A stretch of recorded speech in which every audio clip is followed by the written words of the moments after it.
Welcome back. Last लेक्चरमध्ये आपण conical पेंडुलमची linear velocity पाहिली, जी v is equal to under root R G tan theta अशी होती. आज आपण कोनिकल पेंडुलमबद्दल काही वेगवेगळ्या गोष्टी शिकणार आहोत, ज्यामध्ये सगळ्यात आधी tension in the string of conical pendulum. म्हणजे कोनिकल पेंडुलमला कोणतीही वस्तू जेव्हा जड इथे टांगलेली असते, त्यामुळे त्या वस्तूच्या वजनामुळे दोऱ्यावर येणारं जे टेन्शन आहे, त्या टेन्शनचा फॉर्म्युला आज आपण याच्यामध्ये बघणार आहोत. इतकंच नाही तर या कोनिकल पेंडुलमच्या या एका बांधलेल्या वस्तूला फिरायला लागणारा वेळ अर्थात पिरियड, तर पिरियडचा सुद्धा आपण फॉर्म्युला याच्यामध्ये बघणार आहोत कोनिकल पेंडुलमचा. म्हणजे याचा अर्थ आज आपल्याला तीन गोष्टी मुळात महत्त्वाच्या शिकायच्या आहेत. एक, tension in the string of conical pendulum. Number 2, period of conical pendulum. And the third one is very important, angular velocity of conical pendulum which is given by omega. There we go. म्हणजे आज आपण period बघणार आहोत, angular velocity बघणार आहोत, linear velocity आपण कालच पाहिलेली आहे, आणि टेन्शन आज आपण बघणार आहोत. सो हे सगळे फॉर्म्युला आज आपल्याला शिकायचे आहेत द कोनिकल पेंडुलम. आणि त्यातला सगळ्यात पहिला फॉर्म्युला आपण बघणार आहोत, tension in the string of conical pendulum. Look at the figure. सगळ्यात आधी आपण काल बघितल्याप्रमाणे टी कॉस थिटा आणि एम जी हे एकमेकांना इक्वल आणि अपोजिट बॅलन्स करतात. त्यावरून आपलं कालचं पहिलं इक्वेशन आलं होतं T cos theta is equal to M g. हे बघा, T cos theta is equal to M g हे इक्वली बॅलन्स करतात. आणि त्याच्यानंतर दुसरंही इक्वेशन आपण बघितलं होतं T sine theta is equal to centrifugal force which is directed outward. So these both are equal. Last time we had made the two same equation, t cos theta is equal to mg equation 1 and t sin theta is equal to mv square upon r equation 2. हे दोन equation आपण पुन्हा एकदा start करणार आहोत. अर्थात आपल्याला question असं विचारलं जाईल की derive an expression for the tension in the string of conical pendulum. आणि आपण हे जुने तीन इक्वेशन पुन्हा एकदा वापरणार आहोत. त्याशिवाय आपल्याला हे डेरिव्हेशन सॉल्व्ह करता येणार नाही. त्याच्यामध्ये tan theta is equal to v square upon R g हे कालचं डेरिव्हेशनचे तिन्ही फॉर्म्युला आपल्याला आज इथे वापरायचे आहेत. सो आज आपण पहिल्यापासून पुन्हा सुरुवात करणार आहोत.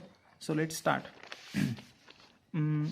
पहिलं इक्वेशन आहे T cos theta is equal to M g. Diagram या सगळ्या गोष्टी याच डेरिव्हेशनला जशाच्या तशा लागू पडतात, त्यामुळे ते आपण पुन्हा बघणार नाही आहोत. आपल्याला फक्त टेन्शनचं इक्वेशन काढायचं आहे. So let's write about the first equation. As per rules आपण इक्वेशन 1 आणि इक्वेशन 2 कोनिकल पेंडुलमच्या डायग्रामवरून घेतले. See, T cos theta is equal to M G. There we go, T cos theta is equal to M G. आणि equation 2 मध्ये आपण घेतलं आहे T sine theta is equal to centripetal force, मतलब T sine theta is equal to M V square upon R. Last time आपण divide equation 2/1 केलं होतं, अर्थात 2नी 1ला डिवाइड केलं होतं, तेव्हा आपल्याला ही वेलॉसिटी मिळाली होती आर जी टॅन थिटा. आज आपल्याला इक्वेशन 1 आणि 2ची ॲडिंग करायची. डाव्या बाजूला डावी बाजू, उजव्या बाजूला उजवी बाजू. फक्त ॲडिंग नाही करायची, तर त्यांची स्क्वेअरिंग पण करायची.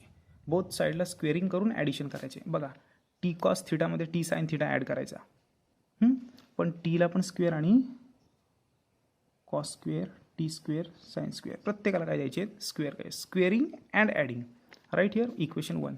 आता राईट साईडला पण स्क्वेअरिंग अँड ॲडिंग, म्हणजे M G plus M V square upon R दोघांची ॲडिशन करायची, पण त्यांना काय द्यायचे, स्क्वेअर द्यायचे. सो स्क्वेअरिंग अँड ॲडिंग अगदी साधी स्टेप आहे. डाव्या बाजूला डावी बाजू ॲड केली, स्क्वेअर दिले. उजव्या बाजूला उजवी बाजू ॲड केली, स्क्वेअर दिले. या केसमध्ये इथे टी स्क्वेअर आणि टी स्क्वेअर कॉमन आहे, त्यामुळे तो कॉमन काढला. मग ब्रॅकेटमध्ये काय राहिलं, cos square theta plus sine square theta. Right साईडला कुठेही हलवायचं नाही, अगदी शेवटपर्यंत ॲज इट इज जशीच्या तशी ठेवायची. इथे आल्यानंतर sine square theta plus cos square theta is equal to 1. त्यामुळे या संपूर्ण ब्रॅकेटची व्हॅल्यू किती टाकली, 1. टी स्क्वेअर जसाच्या तसा. पुन्हा राईट साईडसुद्धा ॲज इट इज लिहिलेली आहे. त्यानंतर टी स्क्वेअर 1 टी स्क्वेअर, बाकी पुन्हा राईट साईड आपण ॲज इट इज लिहिली आहे. इथपर्यंत आलो इक्वेशन 3 पर्यंत. काहीही केलेलं नाही, फक्त दोघांच्या ॲडिशन आणि स्क्वेअरिंग केलेली आहे. टी स्क्वेअर कॉमन काढला आहे, sine square plus cos square थिटाची व्हॅल्यू 1 टाकली आहे, ॲज इट इज इथपर्यंत equation 3. Now look at the triangle O P S. हा जो ओ पी एस ट्रायंगल आहे, या ट्रायंगलमध्ये वरती थिटा दिसतोय. ओके, या थिटाचा आपण एक बेसिक प्रायोरिटेबल फॉर्म्युला घेणार आहोत, टॅन थिटा. टॅन थिटाने जर आपण फॉर्म्युला घेतलाच तर आपल्याला opposite side upon adjacent side, hypotenuse मी पकडत नाही, opposite side upon adjacent side. टॅनच्या हा जो टॅन थिटा आहे, या थिटाची अपोजिट साईड आहे आर आणि ॲडजस्टंट साईड आहे एच. म्हणजे टॅन थिटाचा आपण फॉर्म्युला घेणार आर अपॉन एच. सो आता आपण तोच घेतोय. आता आपण इथे आलो, इक्वेशन 3 पर्यंत आपण आलो होतो. आपण टॅन थिटाचा फॉर्म्युला घेतला आर अपॉन एच. ओके, इथे आल्याच्या नंतर सगळ्यात महत्त्वाची गोष्ट, लास्ट टाइम आपण कोनिकल पेंडुलमची वेलॉसिटी बघितली होती आर जी टॅन थिटा. जर ह्या व्हीला मी स्क्वेअर दिला तर व्ही स्क्वेअर होईल, म्हणजे याचा स्क्वेअर केला तर इथे स्क्वेअर येईल आणि याचं रूट निघून जाईल. आणि हा आर जी जर मल्टिप्लायचा डिव्हिजनला नेला तर टॅन थिटाची value V square upon R G अशी येते. हे आपण लास्टच्या डेरिवेशनमध्ये इथे पण पाहिलेली आहे. ही पहा, tan theta is equal to v square upon R g, म्हणजे टॅन थिटाची व्हॅल्यू आपल्याला v square upon R g माहीत आहे. अर्थात आत्ता जो आपण टॅन थिटा डायग्रामवरून काढला आर अपॉन एच, इथून opposite side upon adjacent side, ती आपण इथे लिहिली. पण टॅन थिटाची ओरिजिनल व्हॅल्यू आपल्याला माहिती आहे v square upon R g, म्हणून ही टॅन थिटाची व्हॅल्यू आपण ह्या टॅन थिटाच्या ठिकाणी लिहिणार आहोत. ही बघा इथे लिहिली v square upon R g, right side as it is लिहिली. हा आर जी डिव्हिजनचा इकडे मल्टिप्लायला नेला, म्हणजे इथे कोण राहिला फक्त व्ही स्क्वेअर.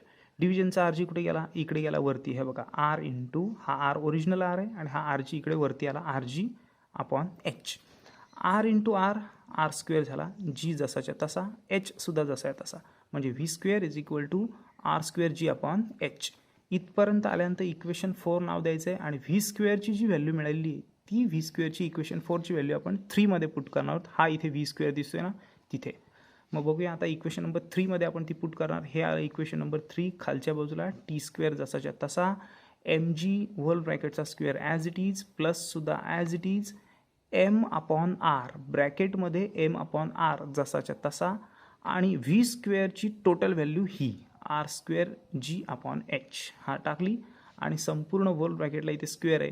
व्ही स्क्वेअरची व्हॅल्यू आहे, रेडीमेड व्ही स्क्वेअरची व्हॅल्यू आहे, त्यामुळे याला पुन्हा स्क्वेअर द्यायची गरज नाही आहे.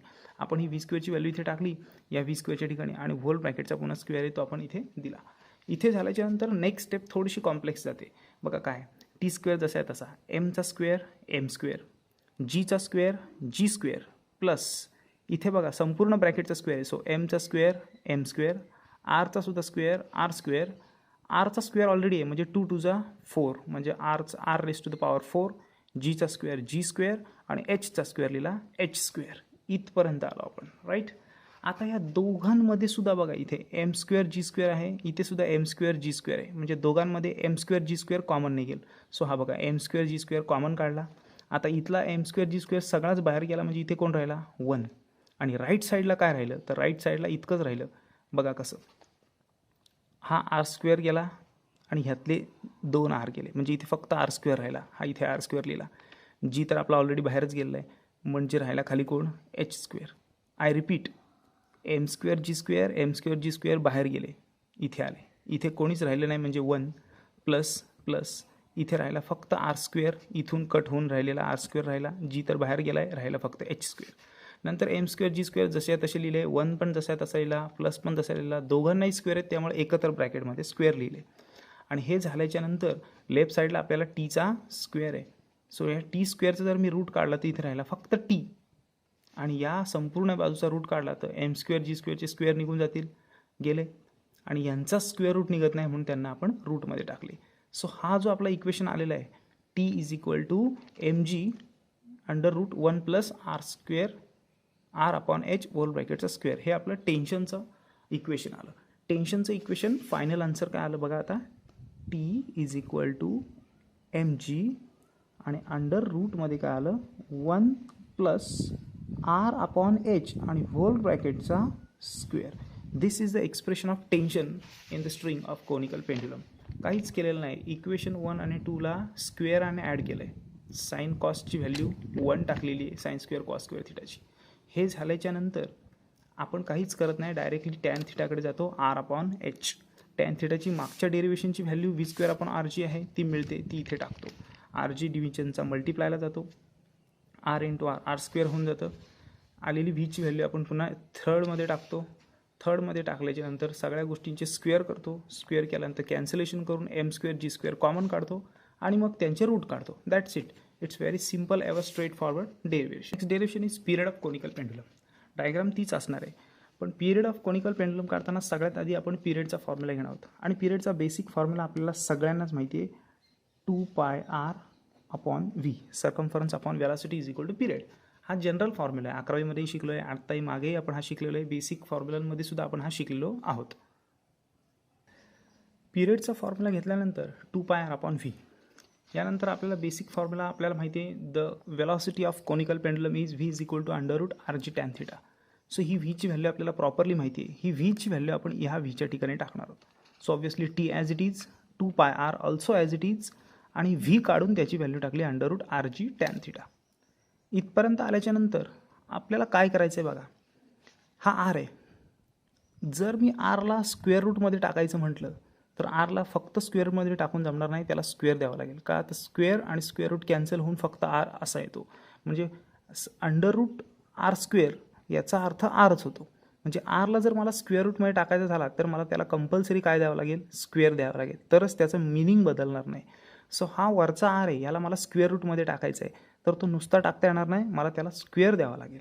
मग मी 2 पायला बाजूला काढणार आहे. सगळ्यात आधी आपण टी जसा आहे तसा लिहिला, 2 पायला सुद्धा बाजूला ठेवला, पण आरला आपल्याला बाहेर न ठेवता स्क्वेअर रूटमध्ये टाकायचं आहे, पण नुसतं टाकता येणार नाही, त्याला आपल्याला स्क्वेअर द्यावा लागेल. म्हणून मी आरला स्क्वेअर रूटमध्ये टाकला मोठ्या, पण काय दिला त्याला, स्क्वेअर दिला. हा जो खालचा स्क्वेअर रूट होता तो आता वरच्याला पण आला, त्यामुळे दोघेही एकत्र स्क्वेअर रूटमध्ये लिहिले.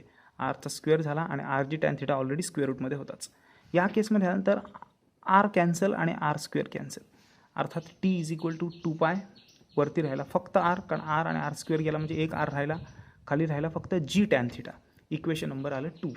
साधी गोष्ट आहे, simply easy. 2 pi R पिरियडचा formula घेतला, वेलॉसिटीची व्हॅल्यू टाकली, आरला आतमध्ये घेण्यासाठी स्क्वेअरमध्ये टाकला, 2 पाय बाजूला काढला, आर आर कॅन्सल झाले. इथपर्यंत आपण आलेलो. इथे झाल्याच्यानंतर मगाशी आपण साईन थिटाची व्हॅल्यू काढली होती. Look at the diagram. आपण साईन थिटाची व्हॅल्यू काढण्यासाठी अपोजिट साईड अपॉन ॲडजस्टंट म्हणजे आर अपॉन एच घेतली होती. टॅनची व्हॅल्यू काढताना टॅनची व्हॅल्यू आपण काढली होती opposite side upon adjacent side. आता आपण साईनची व्हॅल्यू काढणार आहोत opposite side upon hypotenuse. Hypotenuse म्हणजे length of the conical pendulum, हा एल आहे. म्हणजे आता आपण साईन थिटाची व्हॅल्यू घेताना अपोजिट साईड आर आणि ॲडजस्टंट हायपोटेनस आहे L, see R upon L. आपण साईन थिटाची व्हॅल्यू काढली R upon L. R upon L काढला तर हा एल डिव्हिजनचा इकडे मल्टिप्लायला गेला, अर्थात आरची व्हॅल्यू आली L sine theta. Equation number 3 आलेलं आहे. आता इक्वेशन 3ची जी व्हॅल्यू आलेली ही आपण 3ची व्हॅल्यू 2मध्ये पुट करणार आहोत. हा जो आर दिसतोय या आरची व्हॅल्यू आपण इथे या आरच्या ठिकाणी टाकणार आहोत. So obviously T is equal to as it is 2 pi also as it is. आरची व्हॅल्यू काय टाकणार आहोत आता, एल साईन थिटा, खाली G tan theta as it is असणार आहे. आता साईनचं सोडा, टॅनची व्हॅल्यू आपल्याला माहिती आहे साईन अपॉन कॉस, म्हणजे आपण टी ॲज इट इज घेतला, 2 पाय पण ॲज इट इज घेतला, एल साईन थिटासुद्धा ॲज इट इज घेतला, जीसुद्धा ॲज इट इज घेतला, फक्त टॅन थिटाची व्हॅल्यू काय टाकली, साईन अपॉन कॉस. इथे बघा साईन थिटा कॅन्सल आणि कॉस हा डिव्हिजनचा गेला इकडे मल्टिप्लायला वरती, म्हणजे एलच्या जोडीला आला हा कॉस थिटा. बघा एल कॉस थिटा आणि खाली कोण राहिला फक्त जी. आणि मग राहिलं equation T is equal to 2 pi under root L cos theta upon g. This is an expression of period of conical pendulum. याच्या आधी आपण टी म्हणजे टेन्शन बघितला होता, आता टी म्हणजे आपण पिरियडही बघितला, राईट. It's very easy. आणि याच्या आधी आपण व्ही फॉर वेलॉसिटीसुद्धा पाहिलेली होती. सो हे एक सिम्पल डेरिव्हेशन आहे कोनिकल पेंडुलमच्या बाबतीत, which is a period of conical pendulum. याच्या आधी आपण बघितला tension in the conical pendulum. आणि आता आपल्याला बघायचं आहे angular velocity of conical pendulum. Angular वेलॉसिटीसारखं कुठलं सोपं डेरिव्हेशन नाही आहे. कोनिकल पेंडुलमची अँग्युलर वेलॉसिटी काढण्यासाठी अर्थात ओमेगा काढण्यासाठी आपल्याला 2 महत्त्वाच्या गोष्टींची गरज पडते. त्यासाठी आपण एक सिम्पल डेरिव्हेशन बघणार आहोत.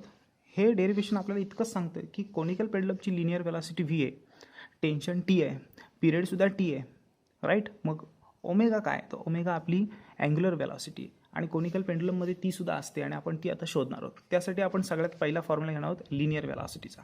The first equation is linear velocity V. V is equal to under root R G tan theta. हे आपल्या सगळ्यांनाच माहिती आहे, V is equal to under root R G tan theta, first equation. पण याआधी आपण एक रिलेशन बघितलं होतं लिनियर वेलॉसिटी अँड अँग्युलर वेलॉसिटीचं, ज्याच्यामध्ये व्हीचा फॉर्म्युला होता V is equal to R omega. अर्थात व्हीची व्हॅल्यू आपल्याला माहिती आहे आर ओमेगा. मग हा आर ओमेगा उचलायचा आणि इथं व्हीच्या ठिकाणी टाकायचा. See V replacing with R omega. The right side is as it is under root R G tan theta. इथे आल्याच्यानंतर दोन्ही बाजूचा स्क्वेअर करायचा. आरचा स्क्वेअर आर स्क्वेअर, ओमेगाचा स्क्वेअर ओमेगा स्क्वेअर. यांचा स्क्वेअर निघाला तर ह्याचा स्क्वेअर काढला तर square and square root cancel. So या दोघांचाही स्क्वेअर रूट केल्याच्यानंतर आपला हा स्क्वेअर रूट निघून जाईल. सो ही स्टेप आपली साधी सोपी आहे. ह्याचा स्क्वेअर केला की ह्याचा स्क्वेअर रूट निघून जाणार. नंतर काय करायचं, हा आर स्क्वेअर मल्टिप्लायचा तिकडे डिव्हिजनला आणायचा. So omega square is equal to r G tan theta upon r square. R आणि आर स्क्वेअर कॅन्सल म्हणजे खाली फक्त एक आर राहिला. So omega square is equal to g tan theta आणि आपण फक्त आर. आर आल्याच्यानंतर आपल्याला ओमेगा स्क्वेअर माहिती आहे, G upon R as it is माहिती आहे, आणि टॅन थिटाची व्हॅल्यू आर अपॉन एच हे आपण इथेच मागाशी बघितलेलं आहे. मागच्या 2 डेरिव्हेशनमध्ये आपण टॅन थिटाची व्हॅल्यू आर अपॉन एच अशी बघितली होती. सो ही झाली आपली opposite side upon adjacent side. So ती आपण टाकली R upon H. Tan theta काढला, आर अपॉन एच टाकला. आर आणि आर कॅन्सल राहिला G/H. आणि दोन्ही बाजूचा रूट जर काढला तर ओमेगा स्क्वेअरचा रूट आला ओमेगा आणि ह्याचा रूट निघत नाही म्हणून G/H. This is the expression for angular velocity of conical pendulum. अगदी सोपं डेरिवेशन आहे, अगदी सहजपणे 2 मार्काला आपल्याला हे विचारलं जाऊ शकतं. राईट. कोनिकल पेंडुलम झालेलं आहे, युनिफॉर्म सर्क्युलर मोशनसुद्धा झालेलं आहे किंवा सर्क्युलर मोशनही झालेलं आहे. हॉरिझॉन्टल सर्क्युलर मोशन आहे आपण पाहिलं. आडव्या पद्धतीने कुठल्याही प्रकारचं एखादं सर्क्युलर मोशन असेल जसं की पृथ्वी सूर्याभोवती फिरते, हे आडव्या पद्धतीचे हॉरिझॉन्टल सर्कल झाले. आता आपण जे काही सर्क्युलर मोशनमध्ये बघणार आहोत ते व्हर्टिकल सर्क्युलरमध्ये बघणार आहोत. जसं की जायंट व्हील, जत्रेतला एखादा मोठा उभा पाळणा असतो तो व्हर्टिकल सर्क्युलरमध्ये असतो. गाड्यांची चाकं असतात, हा सुद्धा एक व्हर्टिकल सर्क्युलर मोशन आहे. दोऱ्याला बांधलेला एखादा दगड आपण उभ्याने जेव्हा आपण व्हर्टिकली फिरवतो तो सुद्धा एक व्हर्टिकल सर्क्युलर मोशन आहे. हॉरिझॉन्टलमध्ये आपला फॅन येऊ शकतो जो हॉरिझॉन्टल फिरतो. व्हर्टिकल मोशनमध्ये गाडीची चाकं असतात जी परपेंडिक्युलर ग्राउंडला फिरत असतात. राईट. सो आता आपण या व्हर्टिकल सर्क्युलर मोशनमध्ये काही गोष्टी बघणार आहोत. व्हर्टिकल सर्क्युलर मोशन म्हणजे काय, तर it is a non uniform circular motion. हा युनिफॉर्म नसतो, याची वेलॉसिटी कधी जास्त तर कधी कमी असते. The motion of a particle along with the circumference of the circle with variable speed, not a constant speed, is called a uniform non-uniform circular motion. The motion of a car in a roller coaster. Roller कोस्टरमध्ये एखादी जी car असते ती कशी vertically इकडे तिकडे फिरते, पण तिचं मोशन प्रत्येक स्टेपला वेगळं असतं. जसं की लोएस्ट पॉईंटला तिचा स्पीड, वरती चढतानाचा तिचा स्पीड, टॉप पोझिशनला तिचा स्पीड आणि वरून खाली येताना तिचा स्पीड, या प्रत्येक पोझिशनला तिचा स्पीड वेगवेगळा असतो. याचा अर्थ युनिफॉर्म सर्क्युलर मोशन हे हॉरिझॉन्टल सर्कलमध्ये इझी असतं, पण व्हर्टिकल सर्क्युलर मोशनमध्ये कधीच स्पीड युनिफॉर्म नसतो. बिकॉज पार्टिकल वर जाताना आणि पार्टिकल खाली येताना दोन्ही केसमध्ये ग्रॅव्हिटी एकदा अपोज करते आणि एकदा हेल्प करते. त्यामुळे या केसमध्ये मात्र अप आणि डाऊन या दोन्ही गोष्टी येतात. त्यामुळे vertical circular motion is always with variable speed, not with a constant speed. So याबद्दल आपल्याला बऱ्याच गोष्टी बघायच्या आहेत. या केसमध्ये एक्झॅक्टली काय काय क्वेश्चन विचारले जाऊ शकतात त्याबद्दल आपण आता थोड्याशा काही बेसिक गोष्टी पाहणार आहोत. So let's talk about vertical circular motion. Look at the diagram. Vertical circular मोशनमध्ये ही जी डायग्राम दिसते, या डायग्राममध्ये आपल्याला सगळ्यात महत्त्वाची गोष्ट म्हणजे की प्रत्येक पार्टिकलची युनिक पोझिशन बघा. आता हा L for lowest position, M for mid position आणि H for highest position which is high position. Right. आणि O इज अ सेंटर. या ओला एक दोरा बांधलेला आहे आणि दोऱ्याला P नावाचा पार्टिकल टायअप केला आहे. ओके. हा पार्टिकल जेव्हा L या पोझिशनला असतो, लोएस्ट पोझिशनला असतो, सर्वात खाली, त्यावेळी त्याची पोटेन्शियल एनर्जी वेगळी असते. जेव्हा तो मिड पोझिशनला जातो तेव्हा त्याची पोटेन्शियल एनर्जी बदलत जाते. पोटेन्शियल एनर्जी हाईटप्रमाणे बदलत जाते, हे आपल्याला बेसिकली माहिती आहे. आणि जर हा पार्टिकल पुन्हा टॉप पोझिशनला गेला तर याची पोटेन्शियल एनर्जी बदलते. कायनेटिक एनर्जी मात्र सगळ्या पोझिशनला एकच असते, mv²/r. हा कॉन्स्टंट फॉर्म्युला आहे. कायनेटिक एनर्जी मास इंटू वेलोसिटीचा square upon radius. Kinetic energy is equal to mv²/r. Kinetic energy प्रत्येक पोझिशनला व्हर्टिकल सर्क्युलर मोशन असो नाही तर हॉरिझॉन्टल असो, mv²/r कॉन्स्टंट असते. पण पोटेन्शियल एनर्जी मात्र प्रत्येक वेळेस बदलत जाते, जशी की हाईट बदलते. आता सगळ्यात महत्त्वाची गोष्ट ह्याच्यामध्ये सांगावीशी वाटते की लोएस्ट पोझिशनला पोटेन्शियल एनर्जी, मिड पोझिशनला पोटेन्शियल एनर्जी आणि हायेस्ट पोझिशनला पोटेन्शियल एनर्जी, हे बघण्याच्या अगोदर आता आपण बघणार आहोत obtain the expression of tension in the highest Midway position and bottom position. प्रश्न असा विचारला आहे की टेन्शनचा फॉर्म्युला आम्हाला सांगायचा आहे तुम्हाला, की जर एखादी वस्तू दोऱ्याला टांगलेली असेल तर दोऱ्यावर त्या वस्तूच्या वजनामुळे टेन्शन येतं, दोरा एकदम टाईट बनतो. आणि जर अतिशय वजन असेल तर दोरा तुटतो. Simply easy. जर एखादी वस्तू खालच्या बाजूला टांगलेली असेल तर दोऱ्याचं टेन्शन व्हर्टिकली अपवर्ड असतं. ज्या बाजूला दोरा बांधला आहे त्या बाजूला टेन्शन जातं वाढत. ही जर वस्तू फिरत फिरत मिड पोझिशनला गेली तरी पण टेन्शन टुवर्ड्स द सेंटरच असतं. आणि जर समजा ही वस्तू फिरत फिरत वरच्या बाजूला गेली तर दोऱ्यावर वजन नसतं, कारण दोराही खालच्या बाजूला आणि वजनही खालच्या बाजूला. त्यामुळे हा दोरा एकदम टाईटली बाउंडेड नसून थोडासा सैल झालेला असेल, कारण वस्तू वरच्या बाजूला गेलेली असते आणि वजन खालच्या बाजूला असतं. त्यामुळे ज्या दिशेला टेन्शन त्याच दिशेला वजन. बरोबर आहे. या बाबतीत मिड पोझिशनला तसं होत नाही. टेन्शन डावीकडे असतं पण वजन मात्र व्हर्टिकली डाऊनवर्ड असतं. आणि या तिन्ही पोझिशन सोडल्या तर अन्य कुठल्याही पोझिशनला पीचा टेन्शन काय असतं याचाही आपण फॉर्म्युला इथे बघणार आहोत.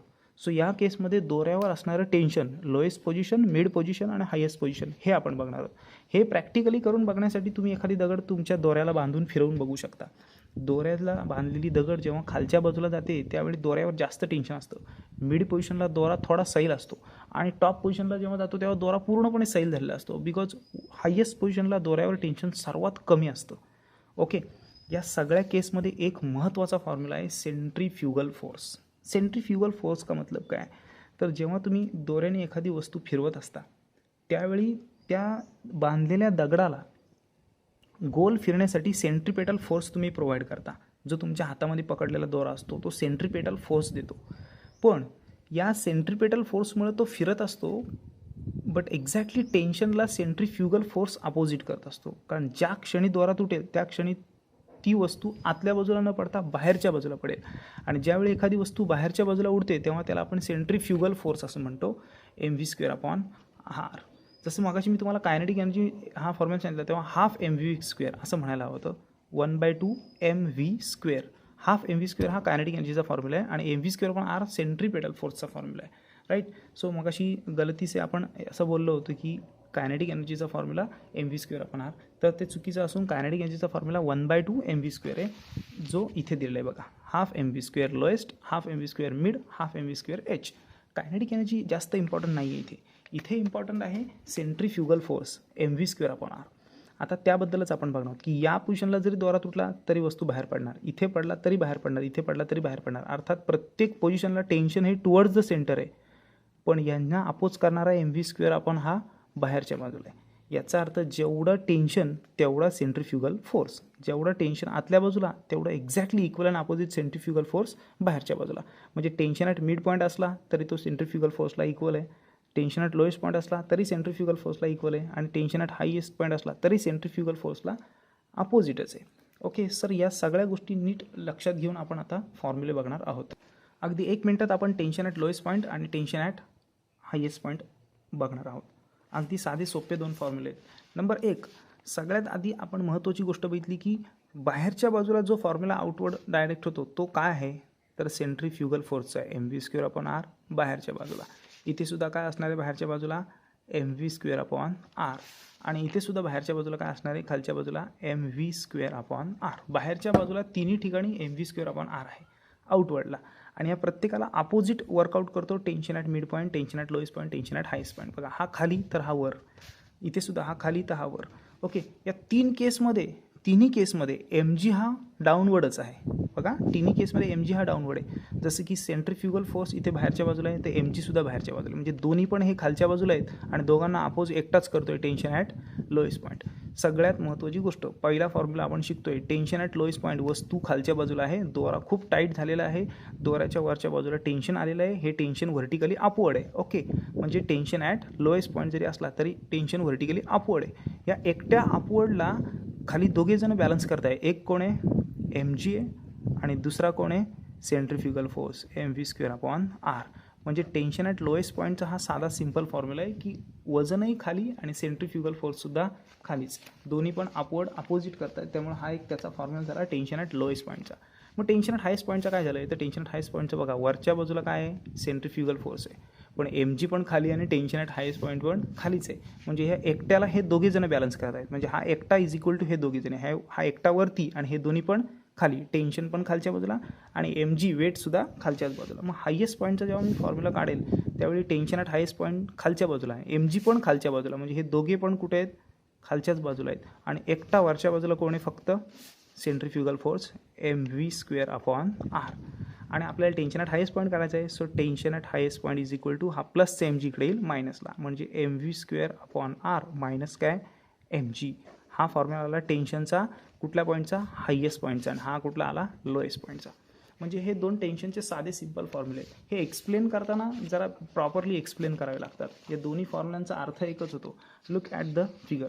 Tension at highest point mv²/r minus mg, आणि tension at lowest point mv²/r plus mg. साधी सिंपल गोष्ट आहे. यामध्ये फक्त एकच गोष्ट लक्षात ठेवायची आहे की ज्यावेळी वस्तूची पोझिशन डाऊनवर्डला असते त्यावेळी वेटसुद्धा डाऊनवर्डला असतं.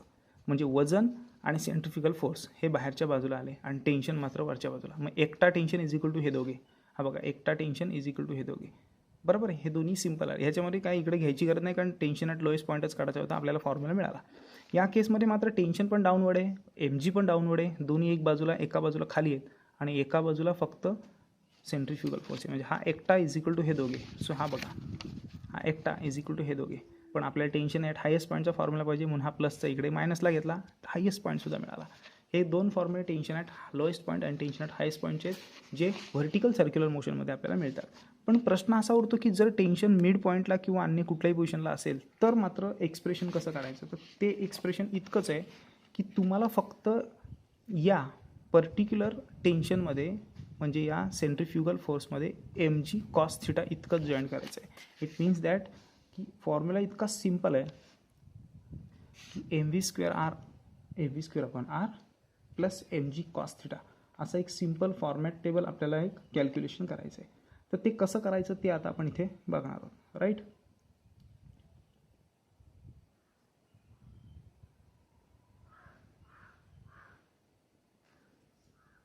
मिड पोझिशनला किंवा अन्य कोणत्याही पोझिशनला टेन्शन नेहमी टुवर्ड द सेंटर असतं. म्हणजे हे टेन्शन टी, हे टेन्शन टी एकटं काढण्यासाठी या एकट्याला कोणी कोणी बॅलन्स केलं आहे. तर नंबर 1 या पोझिशनच्या बाहेरच्या सेंट्रिफ्युगल फोर्सने बॅलन्स केलं आहे म्हणजे mv²/r बॅलन्स केलं आहे. पण याचं mg मात्र बाहेरच्या बाजूला नसून व्हर्टिकली डाऊनवर्ड आहे. मग डाऊनवर्ड असताना हा अँगल इथे तयार होतो थीटा. म्हणजे हा mg लिहिताना आपण थीटासुद्धा लिहिणार आहोत पण ट्रिग्नोमेट्रिक फंक्शनने लिहिणार आहोत ॲडिशन करून mg आणि cos theta. So this is the formula of tension at any position of vertical circular motion. हा फॉर्म्युला इथे इथे इथे कुठल्याही पोझिशनला लागू शकतो लोएस्ट आणि हाय पोझिशन सोडून. लोएस्टचा हा फॉर्म्युला आहे, हायेस्टचा हा फॉर्म्युला आहे आणि एनी पोझिशनचा हा फॉर्म्युला आहे. तिन्ही पण फॉर्म्युले टेन्शनचेच आहेत. दोऱ्यावर येणारं टेन्शन, दगडाला कुठल्याही प्रकारचा दोरा बांधून तुम्ही कसाही फिरलात तर लोएस्ट पोझिशनला टेन्शनचा फॉर्म्युला हाच, हायेस्ट पॉईंटला टेन्शनचा फॉर्म्युला हा. लोएस्ट पोझिशनला सेंट्रिफ्युगलमध्ये वजन वाढलं जातं, हायेस्ट पोझिशनला दोरा सैल असतो त्यामुळे सेंट्रिफ्युगलमधून वजन मायनस केलं जातं आणि एनी पोझिशनला मात्र वजन ऑलरेडी ॲड असतं, दोऱ्यावर स्ट्रेस खूप असतो त्यामुळे टेन्शनचा फॉर्म्युला सेंट्रिफ्युगलला ॲडिशनमध्येच येतो.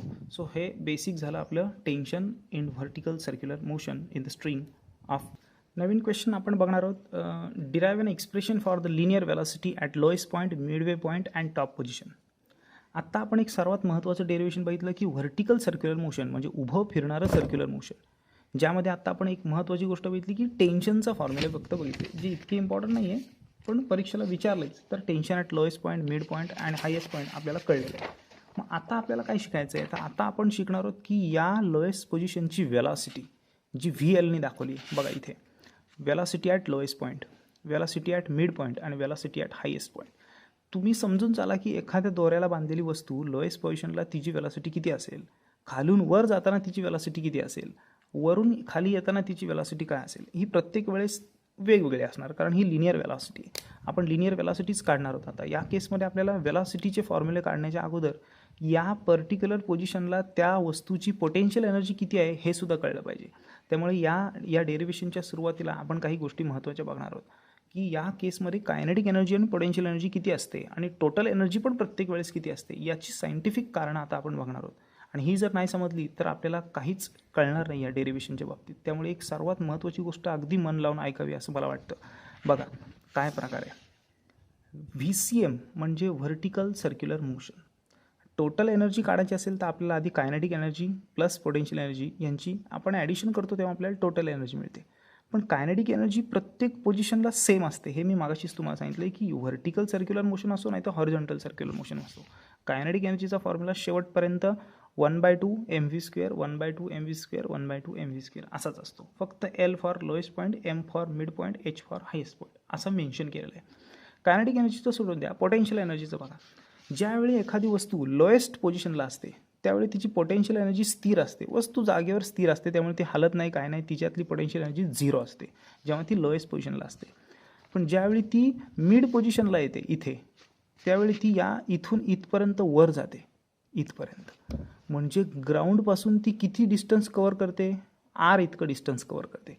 अर्थात तिला ऑलरेडी जे मास आहे mg, हे जे mg आहे त्या mgला घेऊन ती कुठपर्यंत वर जाते, मिड पोझिशनपर्यंत जाते. अर्थात तिच्यामध्ये काय ॲड होतो, हा R ॲड होतो. mgमध्ये हा ॲड होतो त्यामुळे mg इंटू R, mgr.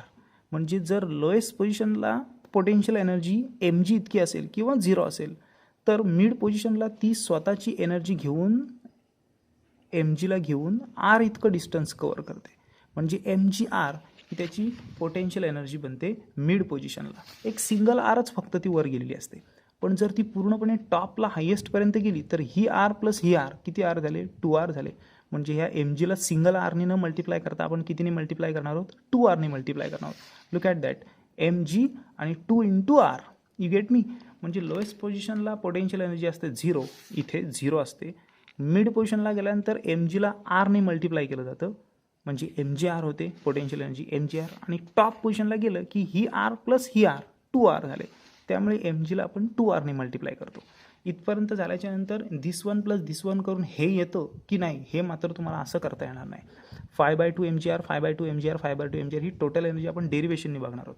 आणि त्यासाठी क्वेश्चन असा असेल की find the expression of total energy at all the position of VCM. म्हणजे लोएस्ट पोझिशन, मिड पोझिशन आणि हायेस्ट पोझिशन या तिघांची टोटल एनर्जी हीच येते.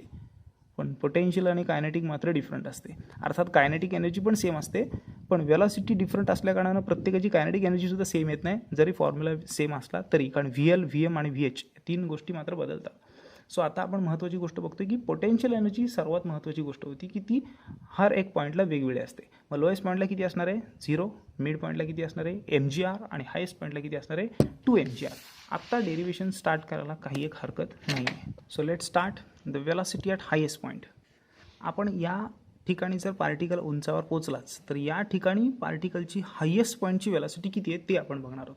पण त्याच्या आधी वेलॉसिटीचा फॉर्म्युला काढण्याच्या आधी आपल्याला टेन्शनचा फॉर्म्युला घ्यावा लागतो. Tension at highest point. साधी गोष्ट आहे, टेन्शन ॲट हायेस्ट पॉईंटला आपण मागाशी बघितलं होतं mg पण खालच्या बाजूला, TH पण खालच्या बाजूला आणि सेंट्रीफ्युगल फोर्स वरच्या बाजूला.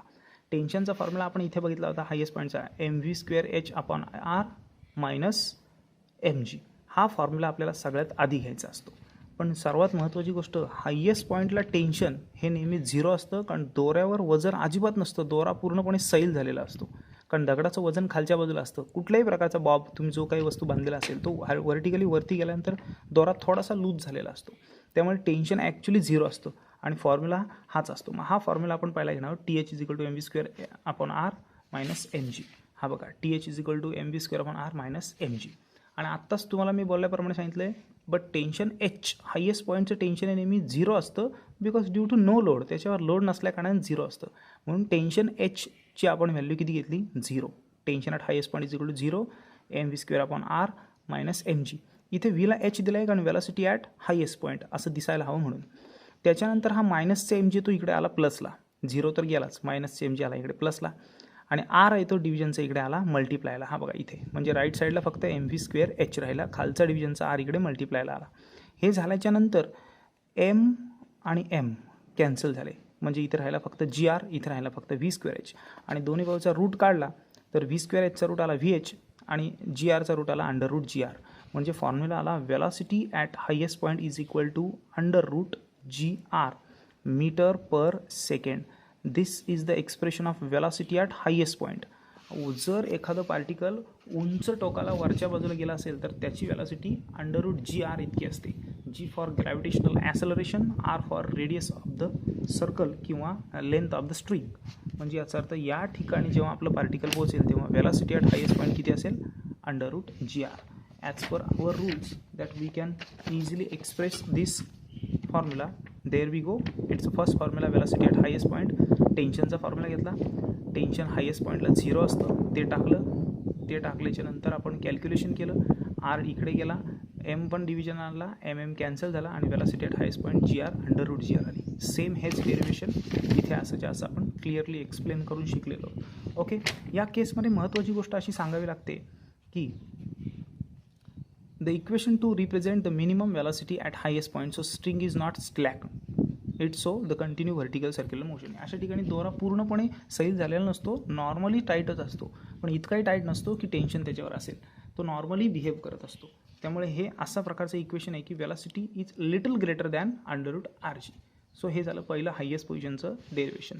आता आपण बघतोय लोएस्ट पोझिशनची वेलॉसिटी. हे असं व्हर्टिकल डेरिवेशन आहे, याच्यामध्ये तुम्हाला प्रॉपर कळणार नाही, त्यामुळे मी ते पुन्हा एकदा प्रॉपर कागदावर व्यवस्थित एक्सप्लेन करणार आहे. नोट्समध्ये तुम्हाला PDF मध्ये हीच अशीच्या अशी नोट्स असेल. यामधले असलेलं प्रत्येक इक्वेशन मी व्यवस्थित एका वेगळ्या पेजवर समजावून सांगणार आहे. त्यामुळे हे तुम्हाला पाहायला जरी असं वाटत असलं तरी समजून घ्यायला अगदी व्यवस्थित समजून देणार आहे मी तुम्हाला, डोंट वरी. ही झाली लोएस्ट पोझिशन आणि ही आली मिडवे पोझिशन. मिडवे आणि लोएस्ट ही हायेस्ट पोझिशन इतकी सोपी नाही. इथे तुम्हाला दिसते हे एवढंच झालं आहे. इथे मात्र संपूर्ण अशी लेन टू लेंथ इथेच शेवटला आन्सर आलेलं आहे. इथे √5RG, इथे √3RG. सो सगळ्यात आधी आपण पहिला लोएस्ट पोझिशनचं बघू. त्याआधी तुम्हाला हे फॉर्म्युलाच माहिती असणं गरजेचं आहे. हे सर्वात महत्त्वाचं आहे. हा चार्ट मी मुद्दाम अगोदर तुम्हाला समजून सांगितला होता. याच्याशी काही घेणं देणं नाही, पण ह्या दोन गोष्टी तुम्हाला कंपल्सरी माहीत असल्या पाहिजे, लोएस्ट आणि हायेस्टच्या. पोटेन्शियल एनर्जी आणि कायनेटिक एनर्जी. कायनेटिक एनर्जी लक्षात ठेवण्यासारखी नाही, ½ mv² आहे. पण पोटेन्शियल एनर्जी मी मुद्दाम तुम्हाला सांगितली होती, कारण ही सर्वात महत्त्वाची आहे. आताच्या डेरिव्हेशनला आता आपल्याला ती युजफुल ठरणार आहे. Let's start about velocity at lowest point in VCM. Velocity at lowest point काढण्यासाठी आपल्याला सगळ्यात महत्त्वाची गोष्ट शिकावी लागते, ती म्हणजे डायग्राम. बघा, वेलॉसिटी ॲट हायेस्ट पॉईंट आणि वेलॉसिटी ॲट लोएस्ट पॉईंट. आत्ता आपण हायेस्ट पॉईंटची वेलॉसिटी अगदी इझी काढली, जी √RG आली होती, राईट. जी आत्ता आपण इथेच बघितली होती, √RG, right. Now we are going to finding the velocity at lowest point √5RG.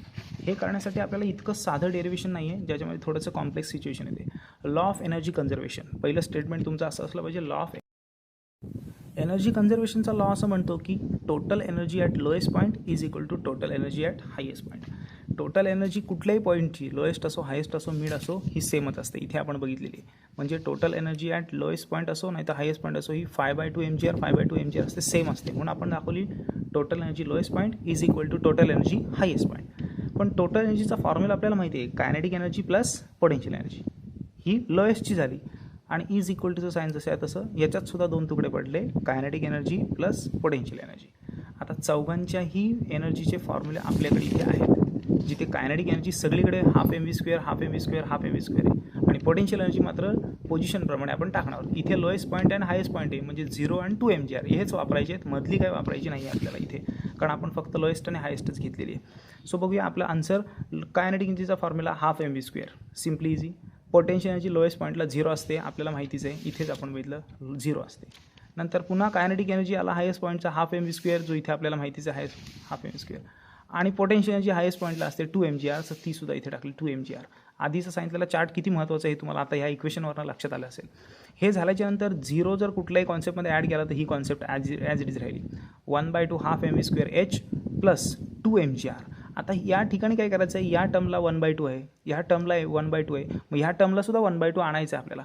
मग त्यासाठी आपण ह्या संपूर्ण टर्मला वरती आणि खाली 2नी डिवाइड आणि मल्टिप्लाय करणार आहोत. म्हणजे हे सगळं जसं आहे तसं, फक्त ह्याला आपण वरती आणि खाली कशाने मल्टिप्लाय केलं, 2 आणि 2नी मल्टिप्लाय केल्याच्या नंतर बघा, left side as it is, this one as it is, 2 किती झाले 4 mgr जसा आहे तसा आणि 2 पण जसे आहे तसे खालचे.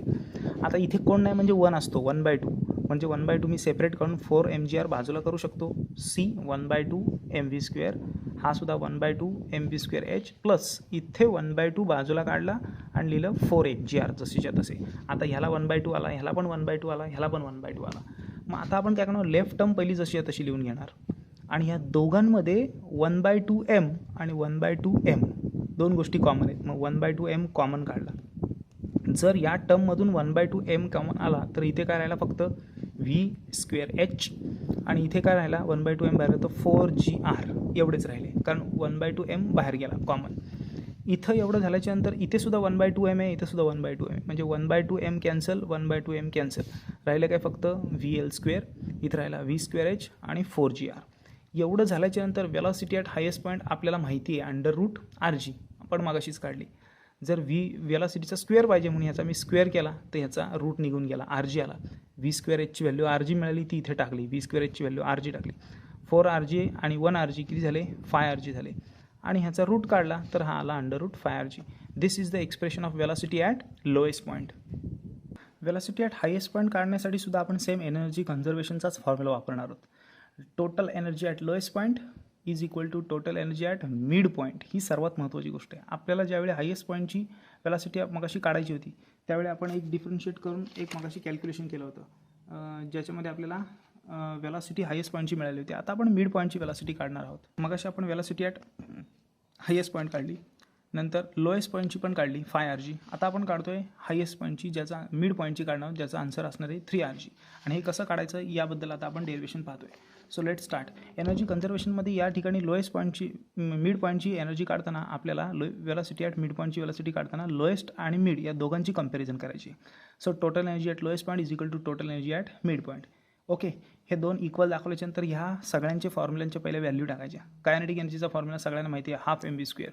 पोटेन्शियल एनर्जी लोएस्ट पॉईंटला झिरोच असते, हेही आपल्याला माहिती आहे. इज इक्वल टू कायनेटिक एनर्जीचा फॉर्म्युला सेम हा असाचा असा इथे हाफ mv². आणि पोटेन्शियल एनर्जी मिड पॉईंटला किती असते, mgr. मग अशी आपण 2 mgr हायेस्टची घेतली होती, आता मिड पॉईंटची घ्यायची, इथे मिड पॉईंटची दिलेली mgr.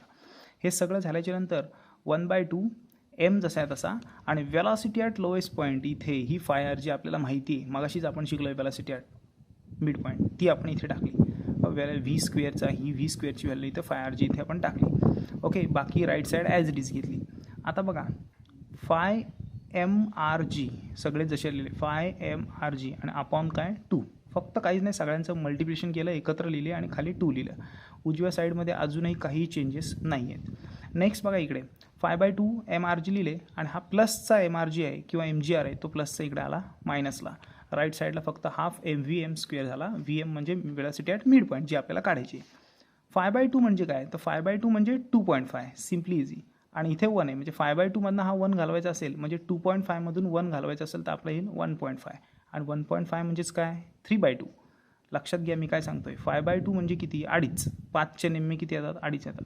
5/2 मधनं असा 1 आपल्याला डायरेक्ट मायनस करता येत नव्हता, म्हणून आपण 5/2ला इथे 2.5 कन्सिडर केला. 2.5 मधून 1 गेला, राहिले 1.5. आणि 1.5 कुणाचे हाफ असतात, 3/2ची. म्हणजे 3ला हाफ केलं तर आपल्याला 1.5 आन्सर येतं, म्हणून 3/2. म्हणजे ह्याच्यातून हे वजा केले तर 3/2 येतात. हे लिहिले 3/2 mgr, right side as it is. Okay, त्याच्यानंतर हे खालचे 2 आहेत ते वरती गेले मल्टिप्लायला, आणि हा m आहे तो वरचा आला खाली.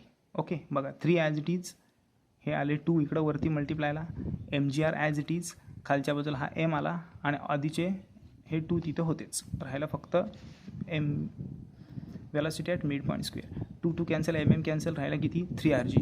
आणि दोघांचा रूट काढला तर velocity at mid point is equal to √3rg. It's a velocity at mid point.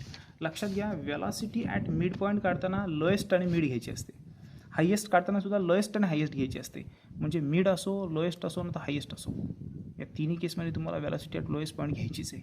Highest पॉईंटसाठी आपण डायरेक्टली कॅल्क्युलेशन करतो, ज्याच्यामध्ये आपल्याला टेन्शनचा फॉर्म्युला घ्यावा लागतो. वेलॉसिटी ॲट हायेस्ट पॉईंट काढताना टेन्शनचा फॉर्म्युला घ्यायचा असतो, आणि लोएस्ट आणि मिडवे या दोघांची काढायची असेल तेव्हा आपण एनर्जी कन्झर्वेशनचे 2 फॉर्म्युले वापरतो. लक्षात येते तुमच्या. लोएस्ट काढताना आपण काय केलं, लोएस्ट आणि हायेस्ट घेतली, आणि मिडवे काढताना आपण लोएस्ट आणि मिडवे घेतली. ओके, दोघांचं अगदी स्ट्रेट फॉरवर्ड कॅल्क्युलेशन करून आपला आन्सर आला आहे √3rg. सेम जसंच्या तसं अगदी. हे बघा 2.5 - 1 mgr is equal to 3/2 as it is इथे आपण कागदावर एक्सप्लेन करून शिकलेलो आहोत.